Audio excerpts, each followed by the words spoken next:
আমাদের প্রভু এক নবীর উম্মাহ, জীবন বিধানে ওই শিবানী কোরআন।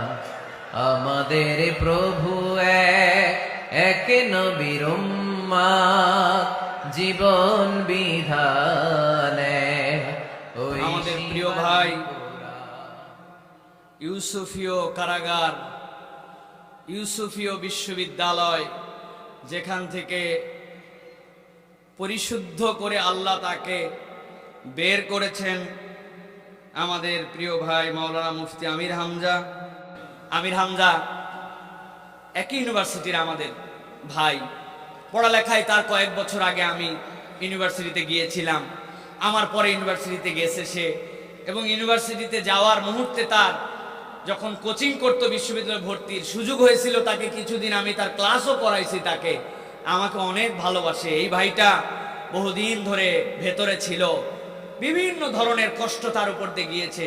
তার কতকগুলা ফোন কলের কথা আমার হৃদয়ের মধ্যে আছে, এইগুলো আর আপনাদের কাছে বলতে চাই না। এত কষ্ট তার জন্য ছিল।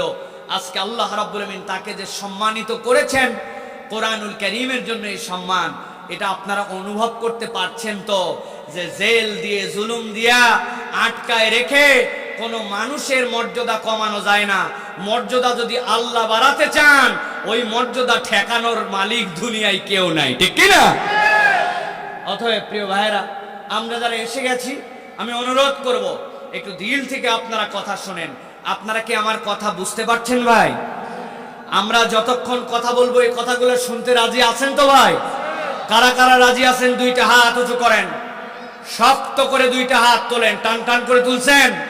হয় নাই হাত তোলা, সোজা করে হাত তোলেন। কক্সবাজারে হাত তোলা সোজা মানে এরকম নাকি? হাত সোজা করেন, হাত সোজা করেন। কোমরটা একটু টান দেন, পাটা একটু বদল করেন। যেই পায়ে অনেকক্ষণ বসেছিলেন ওই পাটা চেঞ্জ করে সোজা করে হাত তোলেন। বুকেরটা একটু টান দিয়ে হাতটা নড়াচড়া করেন, হাতটা নড়াচড়া করেন। চুপচাপ থাকেন, কথা বলেন না আপনারা। হাত নড়াচড়া করেন, নড়াচড়া করছেন?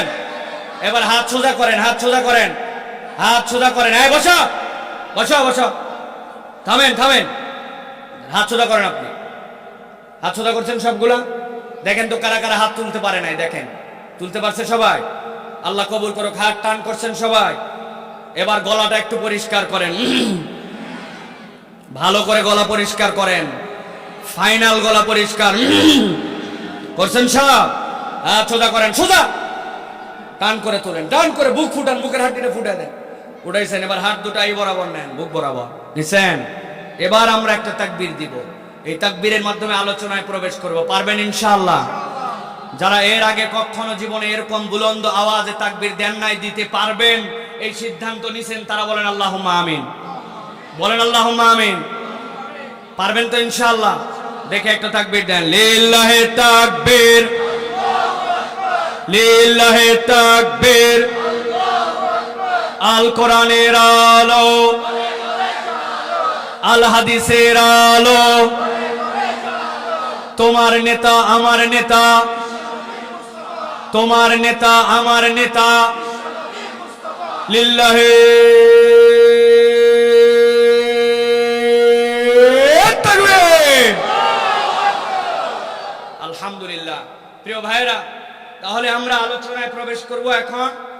জাহান্নামীদের 4টি আকাঙ্ক্ষা জাহান্নামের ভেতর থেকে, এবং 6টা অপরাধ, যে অপরাধের কারণে তারা জাহান্নামে যাওয়ার পরে আবেদন করবে। আমরা এইগুলি আমাদের জীবনে থাকলে দুনিয়ার থেকে শুধরায় নেওয়ার জন্য চেষ্টা করব। আল্লাহ আমাদেরকে আজকে আমলের নিয়তে কথাগুলো শোনার তৌফিক দেন। বলেন আল্লাহুম্মা আমিন। ভালো করে খেয়াল করেন।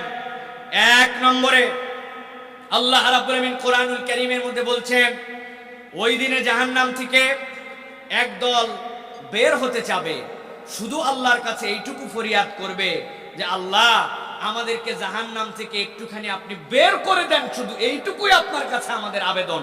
জান্নাত অন্য কোনো জায়গায় আমাদের কামনা নাই, কেবল আমাদের কাছে আপনার কাছে আবেদন, আমাদেরকে একটু বের করেন। আল্লাহ রাব্বুল আমিন বলছেন কেন তারা বের হতে চাবে আর কেন তারা এই আবেদন দিবে। রব্বুল আলামিন সূরা মুমিনুন, এই সূরা মুমিনুনের মধ্যে 107 নম্বর আয়াত থেকে আল্লাহ সেই বর্ণনা দিচ্ছেন। আল্লাহ রাব্বুল আলামিন বলছেন, জাহান্নাম থেকে জাহান্নামীরা বলতে শুরু করবে রব্বুল আলামিনের কাছে, রব্বানা আখরিজনা মিনহা ফাইন উদনা ফাইন্না যালিমুন। এই রব্বুল আলামিন, আপনি আমাদেরকে জাহান্নাম থেকে একবার বের করে দেন, একবার আপনি আমাদেরকে রেহাই দেন। একবার যদি আপনি জাহান্নাম থেকে আমাদেরকে বের করে দেন, আমরা আপনার কাছে ওয়াদা করলাম, আমরা আগে যে ভুল করছি এই রকম ভুল আমরা আর কখনো করব না। চিৎকার করে উত্তর আপনাদের কাছে শুনতে চাই, জাহান্নামে যাওয়ার পরে ওই ব্যক্তির কি আর দুনিয়াতে ফেরত আসার সুযোগ থাকবে?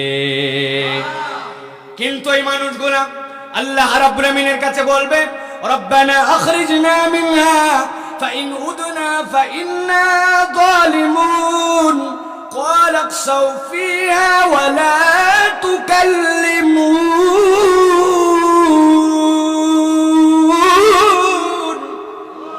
আল্লাহর ফেরেশতারা তাদের কাছে বলবে, এই জাহান্নামীরা, খবরদার কোনো কথা বলবি না, একটুকু কথা বলবি না, সবগুলা চুপ হয়ে যাও। বরং তোমরা যে হীন অবস্থায় আছো, এই হীন অবস্থায় জাহান্নামের মধ্যে থাকো। হাসান বসরি রহমাতুল্লাহি আলাইহি এই আয়াতের তাফসীরের মধ্যে বলছেন, জাহান্নামীরা যে আল্লাহর কাছে বলবে, এই রব্বুল আমিন, আপনি আমাদেরকে বের করে দেন। আল্লাহ তাদেরকে যেই বের করে দেন এটাও স্বাভাবিকভাবে বলতে দিবেন না, কেননা জাহান্নামের মধ্যে যাওয়ার পরে তাদের আর কথা বলার কোনো যোগ্যতা থাকবে না। বরং তারা ঘেউ ঘেউ করে কুকুরের মতো একটা শব্দ উচ্চারণ করবে। ওইটা ফেরেশতারা কেবল বুঝতে পারবে। জাহান্নামে যাওয়ার পরে জাহান্নামীদের এটাও শাস্তি হবে যে তারা যেরকম দুনিয়াতে জবান দিয়ে কথা বলতো, ওই জবান দিয়ে তারা আর কথা বলতে পারবে না। এর কারণ কি? আল্লাহ রাব্বুল আলামিন কোরআনুল কারীমের মধ্যে বলেছেন, আল্লাহ রাব্বুল আলামিন যে জবান দিয়েছেন এইটা নরমাল কোনো বিষয় নয়। আল্লাহ কোরআনে বলছেন, তোমার প্রতি আমি যতগুলা ইহসান করেছি, যতগুলা দয়া করেছি, বান্দা জেনে রাখো এই জবানটা তার মধ্যে অন্যতম একটা দয়া ছিল। আল্লাহ কোরআনে বলেছেন, আর রহমানু আল্লামাল কোরআন খলাকাল ইনসানা আল্লামাহুল বায়ান। এই বান্দা, তোমার জন্য আমি রব্বুল আমিন যে জবান দিলাম, এইটা বিরাট বড় নিয়ামত তোমার জন্য।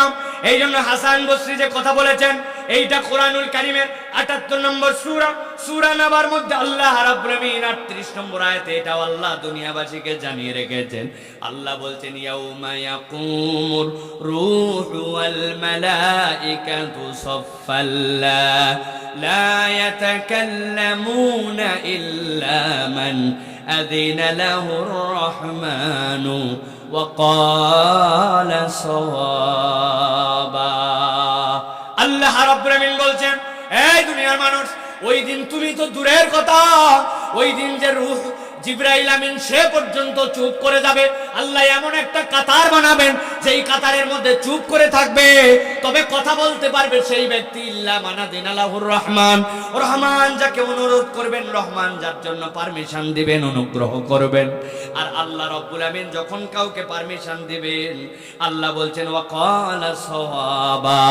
ওই দিন যাওয়ার পরে আর ধানাই পানাই কথা বলতে পারবে না, কেবলমাত্র সত্য কথাটাই তার মুখ দিয়ে বের হবে। কেননা ওই সময় তার যে কথা, ওই কথাটা তার এখতিয়ারে হবে না, আল্লাহ রাব্বুল আমিন পারমিশন দিলেই কেবল কথা বলতে পারবে। প্রিয় মুসলমান, এইটা বলার উদ্দেশ্য, দুনিয়ার বুকে আপনি এমন কথা বলেন যেই কথা আল্লাহ আপনাকে বলার অর্ডার দেয় নাই। আপনি এমন মিথ্যা কথা বলেন, পুরো দুনিয়াবাসী জানে এটা মিথ্যা, কিন্তু মিডিয়ার আপনি অনর্গল, আপনি মিডিয়ার সামনে মিথ্যা কথা বলেই যাচ্ছেন। আছে কিনা? মিডিয়া ট্রায়াল 10 বার নাকি এক মিথ্যা বললে সত্য হয়ে যায়।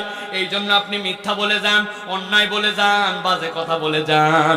আল্লাহ বলছেন, বান্দা সাবধান হয়ে যাও। ও ক্বালা সাওয়াবা। ওই দিন যাওয়ার পরে তোমার মুখ এমন কথা বলবে যে এইটার বক্র কথা হবে না। আল্লাহ যা বলাবেন তাই বলতে হবে। ওই দিন যাওয়ার পরে অপমান থেকে যদি বাঁচতে চাও, এই দুনিয়ার বুকে সিধা কথা বলা শিখে যাও। ঠিক কি না? রব্বুল আলামিন বলছেন, তাহলে ওই জাহান্নামীরা আল্লাহ রাব্বুল আমিনের কাছে বলবে, এ রব্বুল আমিন আমাদেরকে একটুখানি বের করে দেন, এবার যদি ফেরত যায় আমরা আর কখনো ভুল করব না। রব্বুল আলামিনের পরে বলছেন, দুনিয়াতে আরেক শ্রেণীর মানুষ ছিল, যেই মানুষগুলোর সাথে বেয়াদবি করার কারণে আজকের দিনে যেই মানুষেরা জাহান্নাম থেকে একটু মুক্তি চাচ্ছে ওদের এই পরিণতি হয়েছে। আল্লাহ রাব্বুল আমিন বলছেন তারা কারা?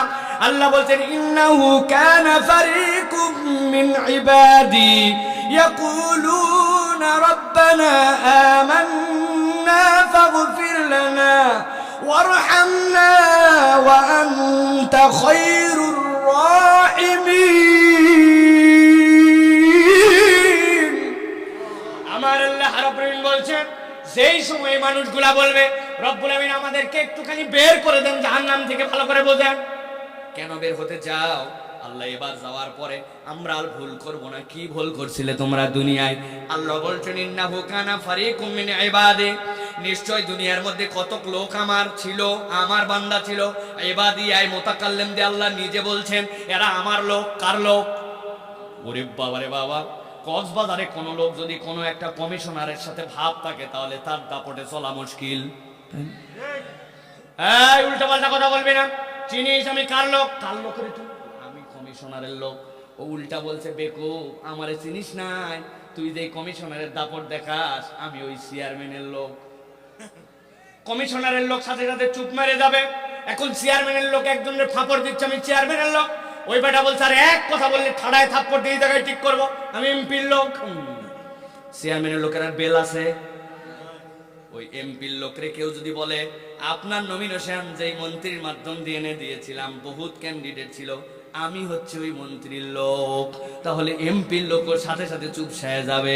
আর এমপি সাহেবকে কোনো ব্যাপারে যদি একবার ওই মন্ত্রী সাহেবের লোকরে কেউ যদি বলে, কোনো তোমার এমপি, কোনো তোমার মন্ত্রী, প্রধানমন্ত্রীর সাথে সরাসরি আমার যোগাযোগ, আমি প্রধানমন্ত্রীর লোক, বুঝছেন আপনি?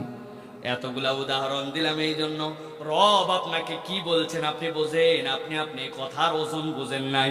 আল্লাহ বলছেন, ইন্নাহু কানা ফারিকুম মিন ইবাদি, এই দুনিয়ার মধ্যে কতগুলা লোক ছিল যারা আমার বান্দা। সুবহানাল্লাহ। আল্লাহ রাব্বুল আমিন বলছেন, ইয়াকুলুন, ওই মানুষগুলা বলতো, রব্বুল আমিন নিজে বলছেন রব্বানা, ওরা আমার কাছে বলতো, হে আমার রব, আপনি আমাদের রব, যেহেতু আপনি আমার রব, ফাগফির লানা, আমাদের চলতে ফিরতে ভুল হয় কিন্তু আমরা এই ভুল নিয়ে গর্ব করে চলাফেরা করি না, আমাদেরকে আপনি ক্ষমা করে দেন, ওয়ারহামনা, আর আপনি আমাদের প্রতি দয়া করেন। আর আমরা জানাচ্ছি, ওয়া আনতা খায়রুর রাহিমিন, সকল দয়ার উৎপত্তি তো আপনার থেকে। আল্লাহ বলছেন, জগতের কোন নরম তবিয়তওয়ালা একদল আমার বান্দা চলাফেরা করত, কিন্তু যেই মানুষ আজকে জাহান্নাম থেকে মুক্তি চায়, আল্লাহ বলছেন তাদের চরিত্র কি ছিল জানো নাকি? আল্লাহ বলছেন, ফাত্তাকাসতুমুহুম সিখরিয়ান হাত্তা আনসাউকুম যিকরি, যারা নিজেদেরকে আল্লাহর লোক বলতো, আল্লাহর বান্দা বলতো, আল্লাহর পক্ষের লোক বলতো, যেই মানুষরা জগতের মধ্যে থেকে এসে জাহান্নাম থেকে মুক্তি চায়, ওরা দুনিয়ায় তাদেরকে উপহাস করত, তুচ্ছ তাচ্ছিল্য করত। আল্লাহ বলছেন, এমন উপহাস করত, করতে করতে নিজেরা আল্লাহর জিকির থেকে গাফেল হয়ে গিয়েছিল। আল্লাহ বলছেন, ওয়া কুনতুম মিনহুম তাদহাকুন, তাদের আচার আচরণ কোরআনের পক্ষে থাকা নিয়া তোমরা কেবল তুচ্ছ তাচ্ছিল্য আর উপহাসি করতে না, তাদেরকে নিয়ে তোমরা হাসাহাসিও করতে। তোমাদের দুনিয়াতে এই আচরণের কারণে আজকে জাহান্নাম, আর আজকে তোমরা জাহান্নাম থেকে মুক্তি চাও, আজকের দিনে তোমাদেরকে জাহান্নাম থেকে বের করা হবে না। ভালো করে বুঝে থাকলে বলেন, দুনিয়ার বুকে আমাদের এরকম লোক আছে কিনা, আমাদের এরকম তবিয়ত আছে কিনা, যারা আল্লাহর পক্ষে থাকে, আল্লাহর পক্ষে কথা বলে, ওই মানুষকে নিয়ে তুচ্ছ তাচ্ছিল্য করে, আছে কিনা? হাজার হাজার সাক্ষী প্রমাণের সাথে অবৈধ জিনিসপত্র নিয়ে ধরা পড়ার পরে একটা ডেটের মধ্যে তার জন্য জামিন হয়, আর সত্য প্রমাণ হয়ে যাওয়ার পরে হাজার হাজার ডেট হওয়ার পরেও আলেম ওলামাদের জামিন হয় না, আছে কিনা? উল্টা তুচ্ছ তাচ্ছিল্য করে, এলোমেলো কথা বলে, বাজে কথা বলে, তাদের চরিত্র হনন করার জন্য চেষ্টা চলে। যে কোনো আলেম ওলামা ধরা পড়লেই দেখবেন 2 দিন 3 পরেই বলে অমুক আলেম ধরা পড়ছে, তার মোবাইলের মধ্যে পর্ন পাওয়া গেছে, এ পাওয়া গেছে, ও পাওয়া গেছে। আর একজনের বাড়ির মধ্যে মদ গাঁজা সব ধরা পড়ার পরেও তার নামে কোনো বিচার হয় না, ঠিক কিনা? আমার আল্লাহ রাব্বুল আলামিনের কথা আপনি বলবেন হুজুর এই কথা কেন বলছেন? রব্বুল আলামিন বলেছেন, আপনি কোরআনুল কারীম খুলবেন, সূরা মুমিনুন 107 নম্বর আয়াত থেকে পড়তে শুরু করবেন। আল্লাহ কি শব্দ ব্যবহার করেছেন? আল্লাহ বলছেন ফাত্তাখাসতুমুহুম সিখরিয়ান, তোমরা তাদেরকে উপহাস করেছিলে, তাদেরকে তুচ্ছ তাচ্ছিল্য করেছিলে। একটা ইয়াং ছেলে কোরআনের দাওয়াত পছন্দ করে মুখের মধ্যে দাড়ি রেখে দিছে, 5টা বন্ধু দেখার পরে বলে এত আগে আগেই হুজুর হয়ে গেলি, কি ব্যাপার? ফুকু মলবি বোরকা পরছে, একজন বাংলা ভাবি বলে তারে ক্রিটিসাইজ করে, নানান ধরনের কথা বলে। আমার আল্লাহ রাব্বুল আলামিন বলছেন সাবধান হয়ে যাও, আলেম ওলামা ইসলাম পন্থীদেরকে নিয়ে যদি তুচ্ছ তাচ্ছিল্য করো, ওই দিন যাওয়ার পরে জাহান্নাম থেকে বের হতে যাবে, কিন্তু জাহান্নাম থেকে বের হওয়া যাবে না। এই জন্য দিন যারা পছন্দ করে, দিনের পক্ষে যারা, আপনি কিছু না পারলে তাদেরকে মোহাব্বত করবেন, পারবেন ইনশাআল্লাহ। এটা 1 নম্বর। ওই দিন যাওয়ার পরে এই কেসের মধ্যে যদি একবার ধরা খেয়ে যায়, বের হওয়ার কিন্তু কোনো কায়দা থাকবে না, ঠিক কি না? আল্লাহ রাব্বুল আলামিন এরপরে বলছেন 2 নম্বর, আল্লাহ রাব্বুল আলামিন ওই কিয়ামতের ময়দানে যাওয়ার পরে আল্লাহর সামনে একদল লোক ওই জাহান্নামের মধ্যে থেকে আল্লাহর কাছে আবেদন দিবে। কি আবেদন দিবে? আল্লাহ বলছেন তারা আল্লাহর কাছে 2 নম্বর ফরিয়াদ দিবে, আয় রব্বুল আলামিন, তোমার কাছে তো আমরা কথা বলতে পারি না, কিন্তু জাহান্নামের যে ফেরেশতা, ওই ফেরেশতার কাছে সুপারিশ করার জন্য অনুরোধ জানাবে। কি বলবে তারা? রব্বুল আমিন কোরআনুল কারীমের মধ্যে বলছেন ওয়া নাদাউ ইয়া মালিক লিয়াকদি আলাইনা রাব্বুক ক্বালা ইন্নাকুম মাকিসুন।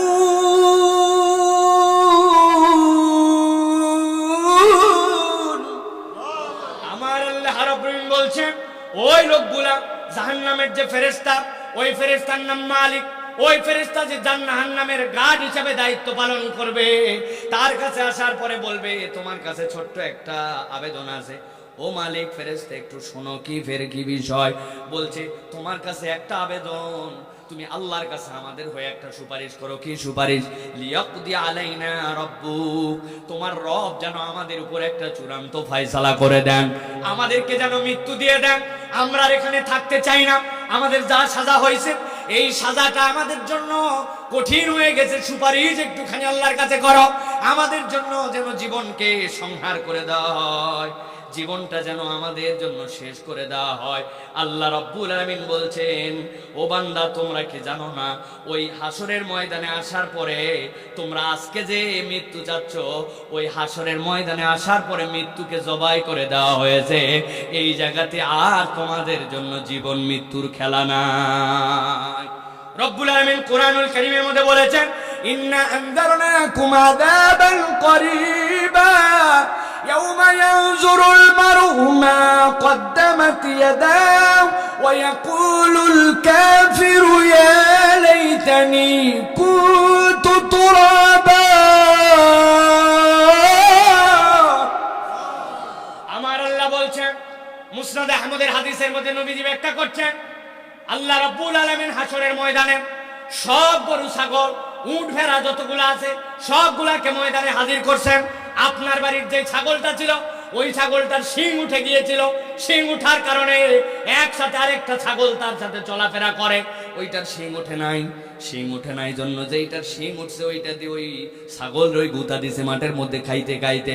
নবীজি বলছেন আল্লাহ রব্বুল আলামিন সব প্রাণীগুলাকে দাঁড় করাবেন, দাঁড় করানোর পরে রব্বুল আলামিন ওইটার বিচার করবেন, যেইটার শিং ছিল না ওইটার শিং উঠাই দিবেন, দেওয়ার পরে বলবেন তুই এবার গুতা লাগা। ও যেই না গুতা দেবে, গুতা দেওয়ার সাথে সাথে আল্লাহ রব্বুল আলামিন বামলা বরাবর করবেন, বরাবর করার পরে রব্বুল আলামিন নির্দেশ দিবেন এখন সবগুলা মাটি হয়ে যাও, সবগুলা মাটি হয়ে যাবে। এই দৃশ্য দেখার পরে ওই কাফের মুশরিকের দল যারা জাহান্নামের মধ্যে আজকে কঠিন পরিস্থিতির মধ্যে ওরা আল্লাহর কাছে বলতে শুরু করবে ইয়া লাইতানি কুনতু তুরাবা, এই রব, আজকে যদি আমরা মাটি হয়ে যেতাম, রব্বুল আমিন বলছেন তারা রব্বুল আলামিনের কাছে এই আবেদন দিবে। যেই না এই আবেদন দিবে, আল্লাহ তাদেরকে ফেরেশতাদের দ্বারা জানাবেন, আজকে যে তোমরা এখানে মৃত্যু চাও, এই জায়গায় তো কোনো জীবন নাই, মৃত্যু নাই, কিন্তু এই পরিণতিটা তোমাদের কেন হলো? আল্লাহ কোরআনুল কারীমের মধ্যে বলছেন, লাকাদ জিনাকুম বিল হাক্কি ওয়ালাকিন্না আকসারাকুম লিল হাক্কি কারিহুন। এই দুনিয়ার মানুষ, তোমাদের কাছে তো রব্বুল আমিনের পক্ষ থেকে একটা হক এসেছিল, আল্লাহর পক্ষ থেকে তোমাদের কাছে রব্বুল আমিনের যে দ্বীন এসেছিল, ইসলাম এসেছিল, কিন্তু দুনিয়ায় থাকতে বড় বেশি পণ্ডিতি করেছিলে। ওই পণ্ডিতি করে তোমরা আল্লাহর ওই সত্যকে অপছন্দ করেছিলে। ওই দুনিয়ার বুকে সত্যকে অপছন্দ করার কারণে আজকে জাহান্নামে এসেছো। আবার জাহান্নামে আসার পরে মৃত্যু চাও, জাহান্নামের মধ্যে কোনো মৃত্যু নাই। তোমাদের যে শাস্তি দেওয়া হয়েছে, এই শাস্তি তোমরা ভোগ করতেই থাকো। আমাদের সমাজে এরকম লোক আছে কিনা, হক জানার পরেও এই হককে পছন্দ করে না, কোরআনের বিধান ভালো লাগে না, আল্লাহ রসুলের পক্ষে চলতে বলার পরেও বারবার কেবল অপেক্ষার প্রহর গুনায়, এইরকম মানুষ আমাদের সমাজে আছে কিনা? মেহেরবানি করে আছে বলা বাদ দিবে। এই কনসেপ্ট থেকে আমি বের হয়ে আসছি। আছে নাই বলেন, আমরা আছে বললে শুনতে ভাল লাগে। হ্যাঁ, আমার অমুক বন্ধু আছে, অমুক লোকটা আছে, নিজেকে ওই জায়গায় খুঁজে পাওয়া যায় না, আছে বাদ, এরকম লোক তো আমরাই, ঠিক কিনা? আমারে বলছে, এই মিয়া, সুদের কারবার ছাড়েন। এই কক্সবাজার অঞ্চলে সুদ এক ভয়াবহ, দাদনের ব্যবসা। এক সিজনে মাছ ধরা আছে, এক সিজনে নাই, এক সিজনে লবণের আবাদ আছে, এক সিজনে নাই। এখানে দাদনের ব্যবসা চলে। ওনারা বলছে সুদ আল্লাহ হারাম করছেন, মুরব্বী আপনি নামাজ কালাম পড়েন, তাও সুদ খান কেন? ও উল্টা বলছে, বেটা এটা কি 1450 বছরের আগের দুনিয়া? This is modern world. Import business, export business, ঋণ নিতে গেলে সব জায়গায় এখন সুদ লাগে, সুদ ছাড়া চলা যায় না, বলে না ভাই? বেটা তুমি ইম্পোর্ট এক্সপোর্টের যে কারবার দেখাও, ওটা ব্যাংক পর্যন্ত গেছে, কিন্তু তুমি ব্যক্তিগতভাবে যে দাদনের কারবার করো, ব্যক্তিগতভাবে যে সুদে টাকা লাগাও, এখান থেকে তোমার বেঁচে থাকতে সমস্যা কোথায়, ঠিক কি না? এক লোকের কাছে আমি কত জায়গায় গল্প শোনাই, যাই বলছে, চাচা 1000 টাকা দেন। বলছে হাতে টাকা নাই। বলছে দেন চাচা, 1000 টাকা দেন বাবা। বলছে বললাম হাতে টাকা নাই। খানিকক্ষণ পরে বলছে, আপনি ভুল বুঝছেন আমাকে, মনে করছেন এমনি এমনি 1000 টাকা নিব। আজকে কি বার? বৃহস্পতিবার। আজকে বৃহস্পতিবার 1000 টাকা দিবেন, আল্লাহ বাঁচায় রাখলে আগামী রবিবার দিন 1250 টাকা ব্যাক করব। বলছে বেকুব কোথাকার, মানুষের হাতে টাকা থাকে নাকি? ঘরে চল। ঘরে নিয়ে গেছে। ঘরে যাওয়ার পরে বলতেছে 1000 টাকা বের করে দিয়ে, লাগলে আরো বল, তোর চাষিও কিন্তু এই ব্যবসা করে, তবে যা করবি তাড়াতাড়ি কর। ছোট দিনের বেলা আমি কিন্তু মাগরিবের নামাজে মসজিদে ধরবো, আসরের নামাজ পড়ে এসে সুদে টাকা লাগায়া মাগরিবের নামাজ মসজিদে ধরতে চায়। এরকম নামধারী দাড়ি টুপিওয়ালা কতকগুলো মুসলমান কিন্তু মুনাফিক আমাদের সমাজে আছে কি নাই? আল্লাহ রাব্বুল আলামিন বলছেন, আমার কথা নয়, ওয়ালাকিন্না আকসারাকুম লিল হাক্কি কারিহুন, অধিকাংশই তোমরা হক যেটা সত্য, যেটা এটা অপছন্দ করেছিলে, মনে করেছিলে এছাড়া ব্যবসা চলে না, ঠিক কি না? শুধুমাত্র মিথ্যা বলো না। ও বলছে মিথ্যা ছাড়া আবার ব্যবসা করা যায় নাকি? আপনার মতো চেনা লোক বলে বনির সময় কেনা দামে মাল দিলাম, 11টার সময় আপনাকে বানাইছে বনির কাস্টমার, কেনা দাম বলে 400 টাকা বেশি নিছে। ধোকাবাজের ধোকাবাজ, হালাল মাল হালাল সব, মিথ্যা ছাড়তে পারে না, ঠিক কিনা? আছে কিনা? কত বড় দাড়িওয়ালা! আহা, মসজিদ থেকে আসরের নামাজ পড়ে যে ডানে বসছে গিবত কমিটির সেক্রেটারি, বামে বসছে সভাপতি, মধ্যে বসছে ক্যাশিয়ার। এরপরে আলোচনা হচ্ছে গিবত। আসলে ইমাম সাহেবের এই সমস্যা, হুজুরের এই সমস্যা, এই শুনতে শুনতে মধ্যে যেই লোক বসে আছে অনেকক্ষণ বলছে যে ভাই সহ্য তো আর করা যায় না, আসলে গিবত করা উচিত নয়, তবে না বলেও পারি না, আল্লাহ মাফ করুক, বলতেই হয়। বুঝছেন আপনি কি টেকনিকে আল্লাহকে পর্যন্ত ধোকা দিতে চায়? আমি যে কত হাজারবার এই কথা বলেছি, না বলে পারি না, বলা উচিত না, আল্লাহ মাফ করুক। আসলে লোকটা খারাপ, কোন ভাবে মরা ভাইয়ের গোশত খায়। আল্লাহ বলছেন, এই ওয়ালাকিন্না আকসারাকুম লিল হাক্কি কারিহুন, তুমি না জানতে গীবত করা যাবে না? কিন্তু আমাদের যেরকম বাদাম লবণ ছাড়া ভালো লাগে না, মুসলমানের গীবত ছাড়া তিনজন বসলে সময় পার হয় না, ঠিক কি না? প্রিয় মুসলমান, প্রিয় ভাইয়েরা, এটা তো আমার কথা নয়, এটা আল্লাহ রাব্বুল আলামিনের কথা। আল্লাহ বলছেন ওইখানে যাওয়ার পরে তোমার পরিণতি এমন হবে যে ওইখানে তুমি জাহান্নাম থেকে ওই দিন বলবে, আল্লাহ আমাকে জাহান্নামে মৃত্যু দাও। তোমার তোর মৃত্যু নাই, তোমার অপরাধ ছিল দুনিয়াতে তুমি সত্যকে অপছন্দ করেছো। এই সত্য মানে কোরআন, এই সত্য মানে ইসলাম, এই সত্য মানে আল্লাহর বিধান, ঠিক কি না?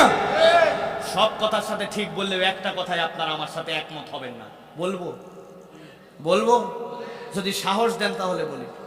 নামাজের ইসলাম মানতে রাজি আছে, রোজার ইসলামের সমস্যা নাই, হজ করতেও রাজি আছে, বউরে ইচ্ছা করলে বুড়া বয়সে পর্দাও হয়তো করাবে। কিন্তু যেই না বলবেন এই সমাজ ব্যবস্থার উপর থেকে নিচ পর্যন্ত আল্লাহ রাব্বুল আলামিনের দেখা পদ্ধতি আছে, রাজনীতিও আল্লাহর দাওয়াত অনুযায়ী, আল্লাহর পদ্ধতি অনুযায়ী হতে হবে, দণ্ডবিধিটাও আল্লাহর দেওয়া পথ পদ্ধতি অনুযায়ী হতে হবে। কেউ যদি চুরি করে চোরের বিধানটা আল্লাহর ফয়সালায় হতে হবে, জিনা করলে জিনার বিধান আল্লাহর বিধান অনুযায়ী হতে হবে। তখন নামাজি মুসলমানও বলে এই ইসলাম আমাদের দরকার নাই। আছে কি না? সাবধান হয়ে যান, ঈমান মজবুত করেন। বহু জায়গায় বলছি আল্লাহর বিধান কবে কায়েম হবে হবে না, এটা আমার হেডেক না। আমরা চাই, কিন্তু এটা কবে হবে না হবে সেটা জানি না। কিন্তু আপনি যদি আল্লাহর কোনো বিধানকে অপছন্দ করেন আপনার ঈমান চলে যাবে। এই জন্য আপনার নামাজের ইসলাম, রোজার ইসলাম, হজের ইসলাম, জিহাদের ইসলাম, যাকাতের ইসলাম, দণ্ডবিধির ইসলাম, আল্লাহর আইনের ইসলাম সবগুলা মাথায় ঢুকলেও মানতে হবে, না ঢুকলেও স্বীকার করতে হবে, তবেই আপনার ঈমান, নচেত আপনার ঈমান হয় নাই, ঠিক কি না? ভালো করে ক্লিয়ার করেন কনসেপ্ট। বর্তমান বাংলাদেশে শিক্ষা ব্যবস্থা যেটি আপনার টাকায় আমার টাকায় বই ছাপানো হয়, কিন্তু এই বইয়ের মধ্যে এখন অনিসলাম ঢুকানো হচ্ছে। আপনাকে আমাকে বোকা ভেবে তারা ট্রান্সজেন্ডার ইস্যু আপনার আমার মধ্যে হিজরা নামে চালানোর পায়তারা করতেছে। আজ থেকে 1-2 বছর আগে আমরা ট্রান্সজেন্ডার কাকে বলে জানতাম না, কিন্তু এখন এটা একটা বিরাট এজেন্ডা। আপনি সার্চ দিয়ে দেখবেন বাংলাদেশে একটা বিশ্ববিদ্যালয়, কতকগুলো এনজিও এইটাকে গিলানোর জন্য চেষ্টা করছে। তাদের প্রথম প্রচেষ্টা এটাকে লিবারেল করা, কিছু মানুষের কাছে এটা স্বাভাবিক করে তোলা। প্রক্রিয়াটা কি? প্রক্রিয়াটা চিন্তা করছে ট্রান্সজেন্ডার বললে তো মানুষ গিলবে না, হিজরা নামে বুঝায়। ট্রান্সজেন্ডার মানে ভালো করে বুঝে নেন, আপনি আপাদমস্তক একজন পুরুষ, আপনার চিন্তা চেতনা, আপনার সবকিছু অবয়ব সব পুরুষ, কিন্তু আপনি নিজে নিজে ঘোষণা দিয়েছেন আমি মহিলা। সমাজকে নাকি এটা মেনে নিতে হবে।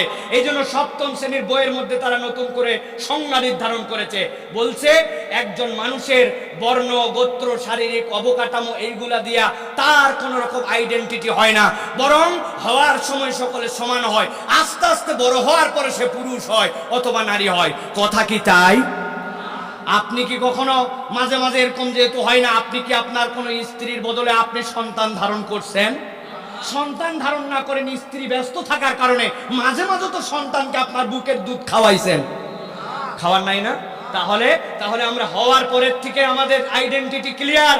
আল্লাহ বলছেন ইন্না খলাকনাকুম মিন যাকারি ওয়া উনসা, আমি পুরুষ আর নারী করে তোমাদেরকে সৃষ্টি করেছি। কোন একটা মানুষ প্রতিবন্ধী হতে পারে, পুরুষের দিকে পূর্ণ নয়, নারীর দিকে পূর্ণ নয়, কিন্তু কাছাকাছি, ওর নাম হিজরা, কিন্তু ট্রান্সজেন্ডার নামে ইসলামে কিছু নাই। এইটা মূলত প্রমোট করতে চাই। এই জন্য এইটা করলে সমাজের মধ্যে সমকামিতা ছড়ায় দেওয়া যাবে, ছেলে ছেলে বিয়ে করবে, মেয়ে মেয়ে বিয়ে করবে, এর দ্বারা ইসলামের তাজিব তামাদ্দুন দূর করে দিবে। আপনার আমার টাকায় ছাপানো বই, আপনার আমার টাকায় বানানো স্কুলে, আপনার আমার টাকায় ট্যাক্সের টাকায় দেওয়া শিক্ষকের বেতন দিয়ে আপনার আমার ছেলেকে এই ধরনের বিদ্যা আপনার আমার স্কুলে শিখাতে চায়, এর বিপক্ষে মুসলমানদেরকে রুখে উঠতে হবে, ঠিক কিনা?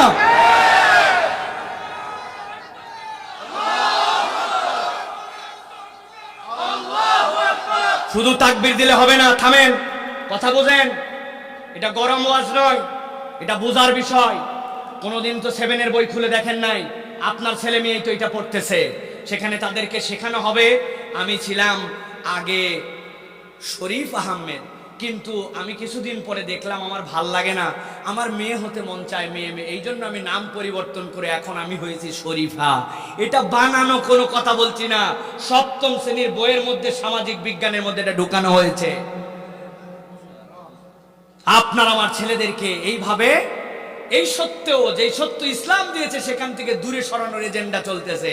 এখন যদি সতর্ক না হন, এমন দিন আসবে কান্নাকাটি করবেন, কিন্তু আপনি এখান থেকে আর বেরোতে পারবেন না। সরকার এটাকে সমর্থন দেওয়ার জন্য অলরেডি আইন উপস্থাপন করার মতো সিদ্ধান্ত নিয়েছে যে এইটাকে নাকি মেনে নিতে হবে।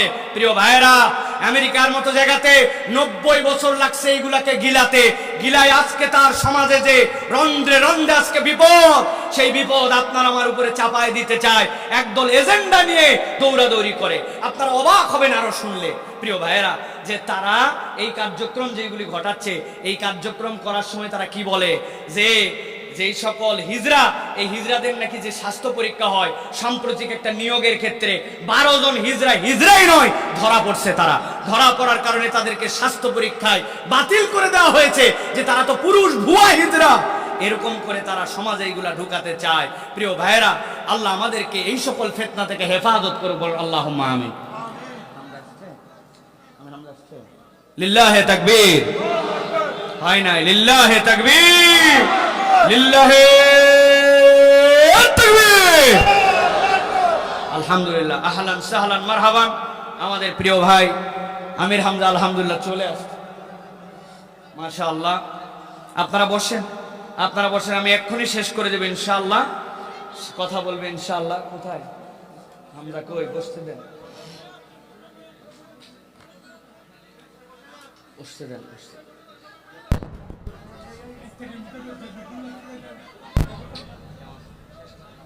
পাঁচ মিনিট ভাই, হ্যাঁ।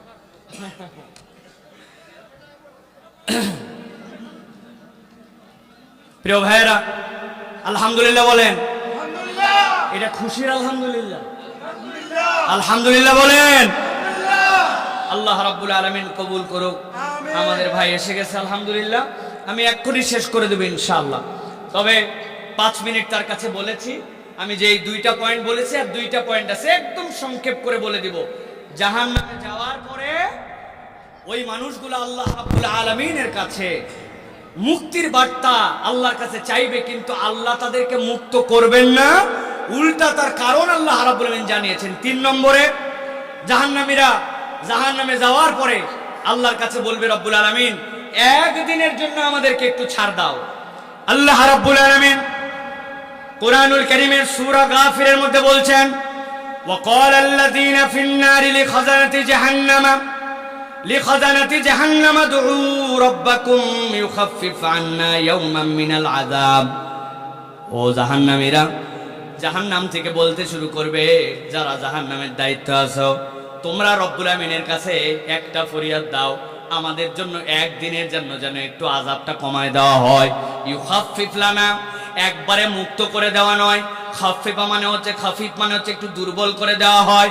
একবারেও মুক্তি চাই না, যে রেঞ্জে আমাদের প্রতি আযাব হয় ওখান থেকে একটুখানি একদিনের জন্য কমায় দেওয়া হয়। এই কমায় দেওয়ার জন্য আবেদন করবে। আল্লাহ বলছেন সাথে সাথে তাদেরকে, ওই ফেরেশতারা যারা জাহান্নামের দায়িত্বে থাকবে তাদেরকে বলবে, তোমরা যে একদিনের জন্য আযাব কমায় নিতে চাও, কিন্তু আল্লাহ রাব্বুল আমিন এই আযাব তোমাদেরকে কেন দিচ্ছেন তোমাদেরকে জানাতে বলছেন। সাথে সাথে তারা আল্লাহর পক্ষ থেকে বলতে শুরু করবে, ক্বালু আওয়ালাম তাকু তাতিকুম রুসুলুকুম বিল বাইনাত ক্বালু বালা ক্বালু ফাদউ ওয়া মা দুআউল কাফিরিন ইল্লা ফি দালাল। আমার আল্লাহ রাব্বুল আলামিন বলছেন, এই জাহান্নামীরা, তোমরা যে জাহান্নাম থেকে মুক্ত হতে চাও, একদিনের জন্য আযাবটা একটু কমায় নিতে চাও, আল্লাহ কি তোমাদের কাছে অন্যায়ভাবে আযাব দিচ্ছেন নাকি? অপরাধ কি ছিল? আল্লাহ বলছেন, ক্বালু আওয়ালাম তাকু তাতিকুম রাসূলুকুম বিল বাইনাত, আমি কি তোমাদের কাছে সুস্পষ্ট বিধিবিধান সহ রাসূলকে প্রেরণ করি নাই? আমার নবীকে তোমাদেরকে আগে জানাই নাই? তোমরা যদি এই পরিণতির মধ্যে আসো, এই রকম অবস্থা যদি তোমরা আল্লাহর বিধান আসার পরেও না মানো, কি পরিণতি হতে পারে? আল্লাহ কি তোমাদেরকে জানান নাই? আল্লাহ কুরআনুল কারীমের মধ্যে সূরা ফুরকানের 27 নম্বর আয়াতের মধ্যে এর সাপোর্টে নবীর দ্বারা কথা বলায় নিয়েছেন। আল্লাহ বলছেন, ওই দিন যাওয়ার পরে একদল লোক সবচেয়ে বড় বিপদের মধ্যে থাকবে। আল্লাহ বলছেন তারা কারা? আল্লাহ বলছেন ইয়াউমা ইয়া'আদ্দুজ যালিমু আলা ইয়াদাইহি ইয়াকুলু ইয়া লাইতানি ইত্তাখাযতু মা'আর রাসূলি সাবিলা লাকাদ আযাল্লানি আনিয যিকরি বা'দা ইয জাআনি ওয়া কানা আশ-শাইতানু লিল ইনসানি খাযুলা। এক শ্রেণীর জালেম নিজের হাতের মধ্যে নিজে কামড় দিবে। কোথায় দিবে? আপনাদের কার সাধ্য আছে দেখি তো একটু হাতের মধ্যে কামড় দিয়ে একটা আঙ্গুল আমারে দেন তো, পারবেন ভাই? ওরে বাবারে, নিজের হাতে নিজে কামড় দেওয়া যায় না। আমার তো 3 মেয়ে, আমার ছোট মেয়ের কি যে স্বভাব, খালি যারে পায় তারে কামড় দেয়। ওর মা বলছে বড় সাংঘাতিক, মেহমান আসছে তার কাছে কোলের মধ্যে যায় পায়ের মধ্যে কামড় দিয়ে দিছে। তুমি দেখো তো কেমনে সারানো যায়। আমি চিন্তা করলাম দেখি তো কেমনে এটা দূর করা যায়। ওরে ডাক দিয়ে বলছে, ওর ছোটটার নাম হচ্ছে দোয়া। দোয়া মা এদিকে আয়, দৌড়ায় আসছে। ওর একটা আঙ্গুল নিছে, আমার একটা আঙ্গুল, 2টা আঙ্গুল নেওয়ার পরে ওর মুখের মধ্যে ঢুকাই দিছি। ঢুকাই দেওয়ার পরে যেই আঙ্গুলটা ওর ওই দিকে দিছি উপরে দিয়ে বললাম মা দে কামড়। দেখি আস্তে করে কামড় দেয়, কামড় জোরে দেয় না। তার মানে ছোট্ট একটু মাসুম বাচ্চা 3 বছরের, ও বোঝে নিজের আঙ্গুলে নিজে কামড়ানো যাবে না, ঠিক কি না? কিন্তু আমার আল্লাহ রাব্বুল আলামিন বলছেন ইয়াউমা ইয়া'আদ্দুজ যালিমু আলা ইয়াদাইহি ইয়াকুলু ইয়া লাইতানি ইত্তাখাযতু মা'আর রাসূলি সাবিলা। হে রব্বুল আলামিন, আজকের দিনে আমরা যদি রাসূলের সাথী হইতাম, আল্লাহ নবী যেভাবে আমাদেরকে চলতে বলেছিলেন, যেই হক বার্তা দিয়েছিলেন, ওইটা অস্বীকার করার কারণে আজকে জালেম হয়ে গেছি আমরা। তারা নিজের হাতে নিজে কামড় দিয়ে দিয়ে আফসোস করবে। আল্লাহ বলছেন ওই দিনের আফসোসে তোমাদের কোনো দাম নাই। আল্লাহ এই জন্য তাদেরকে বলে দিচ্ছেন ক্বালু আওয়ালাম তাকু তাতিকুম রাসূলুকুম বিল বায়িনাত। তোমাদের কাছে দাওয়াত আসছিল কিনা? রাসূল কি সুস্পষ্ট বিধান আনে নাই? আল্লাহ তাদের মধ্যে বলাই নেবেন ক্বালু বালা। তারা বলবে হ্যাঁ আল্লাহ, নবী আসছিলেন, বার্তা আসছিল, আলেম ওলামা বহুবার আমাদেরকে বুঝাইছে, হাজার হাজার মাহফিল হয়েছে, কিন্তু আমরা কথা কানে নেই নাই। আল্লাহ বলছেন ক্বালু ফাদউ, ডাকতে থাকো ডাকতে থাকো, ওয়ামা দুআউল কাফিরিনা ইল্লা ফি দালাল। আজকের দিনে যারা জাহান্নামে গেছে তাদের এই ডাক ব্যর্থতা ছাড়া আর কিছু নয়। তাহলে আজকের মাহফিল থেকে শপথ নেন, নবীর সুন্নাত নবীর বিধান যদি জেনে যান আর কোনোভাবে সেইটা ত্যাগ করা যাবে না, ঠিক কি না? তাহলে আজকের মাহফিল থেকে দাড়ি রাখবো না কাটার সিদ্ধান্ত নিয়ে যাব। ভালো করে বুঝে বলেন, দাড়ি রাখবো না কাটবো? কতদিন ওলামায়ে কেরাম বলে গেল মা আসফালা মিনাল কাবাইনি ইদারি ফিন্নার, তোমার টাকনুর নিচে যা গেল ওইটা জাহান্নামে যাবে। 1000 দিন শোনার পরেও টাকনুর উপরে কাপড় ওঠে না, ঠিক কি না? কারণ কি? কারণ ও বোঝে নাই যে আল্লাহ কোরআনে এমন একটা সাংঘাতিক আয়াত দিয়েছেন, ভালো করে খেয়াল করেন। ওয়া ইন্নাকা লা আলা খুলুকিন আযীম। আলেম ওলামা বুঝবেন ওয়া ইন্নাকা কেন আসলো, লা আলা লাগে কিনা এই জায়গায়, আলা খুলুকিন আযীম। প্রিয় মুসলমান, অনুরোধ করে বলছি ভালো করে বুঝেন, কলিজাটা জুড়ায় দিয়া অন্তরটাকে খুলে দিয়ে বোঝেন। বারবার বলতেছি আপনাদের কাছে এই কথা। আপনার দোকানদারি আপনি করেন, ধান চাল যে আপনি মাপেন, আপনার জন্য বাটকারা আছে। কেউ যদি বলে আমি একটা অর্ধেক ইট ভেঙে আমার একদিকে শের পাল্লায় তুলে দিছে, এটাই ঠিক আছে, এই ওজনে আপনি মাপ নেন। আপনি বলবেন কমও নিতে চাই না, বেশিও নিতে চাই না, কিন্তু খবরদার আমাকে ওজনের যে অরিজিনাল মাপ ওইটার মাপে আপনাকে আমার জিনিস দিতে হবে, ঠিক কি না? ইন্নাকা লা আলা খুলুকিন আযীম, এইটার সবচেয়ে সংক্ষিপ্ত তাফসীর হচ্ছে নবী হচ্ছেন আপনার আমার জন্য আদর্শের মানদণ্ড। নবীর তরিকা অনুযায়ী হলে আল্লাহর কাছে গ্র্যান্ড হবে, আর নবীর তরিকা অনুযায়ী না হলে দুনিয়ার সবাই যদি তার পক্ষে থাকে আল্লাহর কাছে তার কোনো দাম নাই, ঠিক কি না? অতএব সুস্পষ্ট বিধান আসার পরে এইটার কোনোভাবে অমান্য করা যাবে না। অনেক কথা আছে। সর্বশেষ 4 নম্বর, আল্লাহ রাব্বুল আলামিন বলছেন জাহান্নামীরা জাহান্নামের মধ্যে থেকে একটা আবদার করবে। কি আবদার করবে? আল্লাহ বলছেন ওয়ানাদা আসহাবুন নারি আসহাবাল জান্নাহ আন আফিদু আলাইনা মিনাল মাই আও মিম্মা রাযাকাকুমুল্লাহ। শুকায় গেছে আমাদের বুক, হয়রান হয়ে গেছে জাহান্নামে থাকতে থাকতে। আমরা অল্প একটু তোমাদের কাছে চাই। মুফাসসিররা ব্যাখ্যা করছেন কিভাবে জান্নাতীদের কাছে জাহান্নামীরা এটা চাবে। তাফসীর ইবনে আশুরের ভিতরে আল্লামা ইবনে আশুর রাহমাতুল্লাহি আলাইহি বলছেন, সব জান্নাতীরা জাহান্নামীদেরকে সর্বক্ষণ দেখতে পাবে না, কিন্তু কতকগুলা ভিউ পয়েন্ট থাকবে, কতকগুলা এমন জায়গা থাকবে করিডোরের মতো, যেই জায়গা থেকে জান্নাতীদেরকে জাহান্নামীরা দেখতে পাবে। দেখার পরে ওই জান্নাতীদেরকে দেখে জাহান্নামীরা ফরিয়াদ করবে। এইটাও জান্নাতীদের জন্য একটা সুখের বিষয় হবে। তাদের পরিণাম কি আল্লাহ দেখানোর জন্য ওই জাহান্নামকে দেখাবেন, জাহান্নামীদেরকেও বুঝাবেন তো তোমাদেরকে যা বলা হয়েছিল না মানার কারণে কি অবস্থা। তারা বলবে, ও জান্নাতীরা কিচ্ছু চাই না, নাফিদু আলাইনা মিনাল মা, তোমাদের তো পানির কোনো অভাব নাই। তাহতিয়াল আনহার, নহর এক বছর না হারান 2 বছর, আনহার জমায় তাকসির, এইটার পরিমাণ কত জানি না। ওখান থেকে একটু পানি দাও আর একটু আমাদের জন্য খাদ্য দাও। আমাদের ছাতিগুলা শুকায় গেল।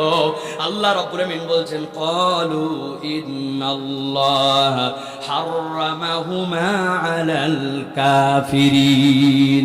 জান্নাতীরা বলবে, তোমাদের জন্য অল্প একটু পানি, অল্প একটু যেটা চেয়েছো, আমাদের অজস্র থাকার পরেও জাহান্নামীদের জন্য আল্লাহ এটা হারাম করেছে। এরপরে কারণ ব্যাখ্যা করবে তারা কেন এই পানিটা চাইলো আর কেন তাদেরকে দেওয়া গেল না। রব্বুল আলামিন বলছেন, আল্লাযীনা ইত্তাখাযু দীনাহুম লাহওয়ান ওয়া লাইবা ওয়া গররাতুহুমুল হায়াতুদ দুনিয়া ফালইয়াওমা নানসাহুম কামা নাসু লিকা ইয়াওমিহিম হাযা ওয়া মা কানু বিআয়াতিনা ইয়াজহাদুন। আমার রব্বুল আমিন বলছেন, তাদেরকে বলা হবে তোমাদের অপরাধ ছিল 3 ধরনের।